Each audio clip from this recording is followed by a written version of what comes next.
রংপুরের হরিদেবপুর ইউনিয়নের কিসামত হরকলি গ্রামে থাকেন হারুনুর রশিদ। মাত্র 11 বছর বয়সেই গ্রামের সবাইকে চমকে দিয়েছিলেন হারুনুর রশিদ। উদ্ভাবনের নেশায় তৈরি করেছিলেন বিমান। এটা আমার একটা নেশা, আমি এটা হবি হিসাবে গ্রহণ করছি। মানুষের যেমন অনেক হবি থাকে, তো শখ থাকে। টানাপোড়েনের সংসারে এখনও প্রযুক্তির সঙ্গেই তার ভালোবাসার যুদ্ধ।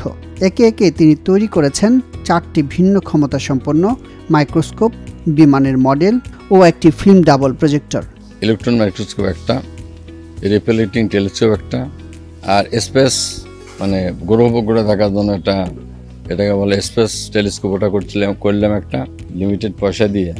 সংসার চলে না আর আবিষ্কার তো দূরের কথা, আমি সব ছাড়ি দিলাম, দিল্লিতে হবে না। তখন আমি সরিগঞ্জে বললাম না ড্রাফটস অ্যান্ড ডিজাইনসে, ওখানে মোটামুটি ইনকাম শুরু করলাম, আর তখন থেকে আমার কাজ শুরু হলো।